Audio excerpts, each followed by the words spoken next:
3r squared dr over 3, or r squared dr, or rdrr, hardy har har. The Simpsons Season 1 sticks out like a sore thumb. Clunky, sluggish, and awkward. But in a cosmic sense, I find Season 1 to be just so fascinating. Most people forget this, but since the '89 Christmas special was the 8th episode made in production, most of these were produced and conceived in the 1980s. This only kind of matters because this is a reflection that Season 1 is the 80s season compared to the 90s seasons. 90s television was meta and ironic, 80s television not so much. If you strip The Simpsons of their meta-ness, it's just a sitcom. An animated sitcom free from laugh tracks, but still a sitcom. Conflict, moral resolutions, that sort of deal. Obviously, there was a bent with the usual structures. Instead of the dad forgiving the son's apology, he loses his shit. It's a stock sitcom with stock plots. Most of the episodes start from breakfast in the kitchen to resolutions in bed. What wasn't stock was the specific world building of a modern age America with rough, rowdy, morally unconscious people. Okay, maybe it wasn't the first, but others were stuck with the multi-camera format. 90% of Married with Children was basically in that living room. The animated format gave a very crafted version of Springfield. They knew what their main city would look like from day one. Post-deregulated America, post-news sensation America, post-counter-culture Protestant America, drunk monkey America. Even Marge gets drunk in the first season. Obviously, there were many things that developers didn't quite get right. Many character designs, from actual characters to background characters. Homer's Odyssey has to be the goofiest offender of this. Holy shit, bring this dude back for the season finale. This dude fucks. This motherfucker really likes Ninja Turtles. What the fuck? The animators were still working out some of the styles and coming up with new rules after each episode. Bart can no longer change colors for moods. Characters can't run like this anymore. Those big dick-sucking anteater mouths. They were still running who was going to be a major character and who wasn't. Marvin Monroe was a strain on Schirner's voice. Howard's Flowers was just too Chad for the show. Herman is kind of an interesting character because he was going to be a big character with a different explanation about his missing arm in each episode, but he just stopped appearing despite a few appearances. I think he tried to rape Snake and Chief Wiggum in the Pulp Fiction parody, so yeah. Motherfucker was on the front of the Disney Plus Marvel parody poster. I mean, holy shit, going from Season 1 nobody to front of the roster poster.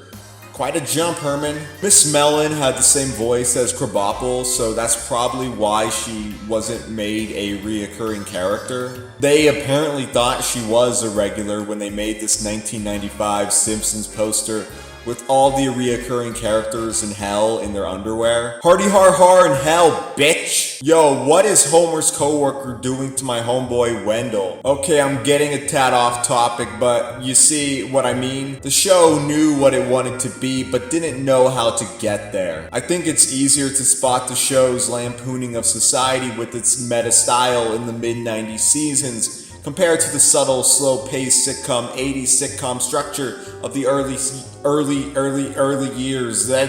Most of the episodes don't have B-plots. Yes, I know Moaning Lisa has the arcade subplot, but you get my point. Yeah. The subversion of sitcoms comes in the expressions, not by the plot, so it can be harder to read. For example, the sitcom trope of forgetting your wife's birthday turning into a plot about an affair is a subversion of how lighthearted sitcoms play stuff like this off. However, in later seasons, the way they would subvert something like that is just by having Homer be an asshole as a quick joke and have Marge and the audience expect that from him.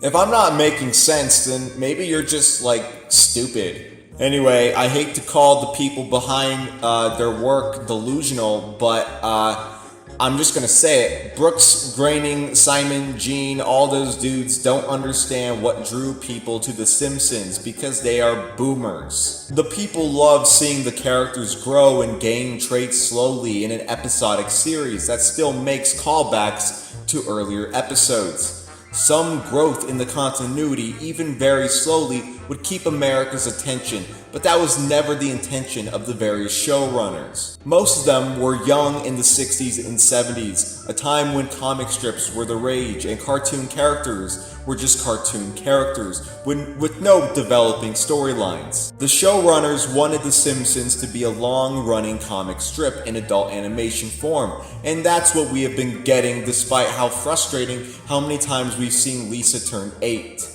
Now, this is a topic for another video, but I want you to think about the 1960s a little bit here. The show clearly doesn't take place in the 60s. Season 1 makes that pretty clear. References to things past the 60s, a metal-loving bus driver, arcades, you get the gist. But some household 60s-centric things are in the show, most likely as fun Easter eggs from the showrunners' childhoods. Bart watching shows about clowns, 60s-styled horror movies, and even Marge's exaggerated beehive hairdo. Obviously, these are nods the creators put in. The show has more of an 80s American backdrop than anything else, but there is a bit more to it. Homer and Marge from the conception are young baby boomers, children of the 60s, teens of the 70s, adults of the 80s. The theme of the show I picked up is that the attitudes have changed within these 3 decades. The father knows the best of the 60s doesn't know the best. Bart is a version of Dennis the Menace who is proud to be a menace. The Simpsons trying hard to be an animated comic strip is why the show tries hard to be vague in setting, never being dated because it was designed to be incapable of date. It takes place in the present, but has themes, styles, and stereotypes from varying post-World War II decades. The city of Springfield is too broad to be a specific town. There's suburban, rural, urban, Bible Belt, and Starstruck all rolled in this little town. Springfield is America in one tiny town. Hardy, hardy, hardy.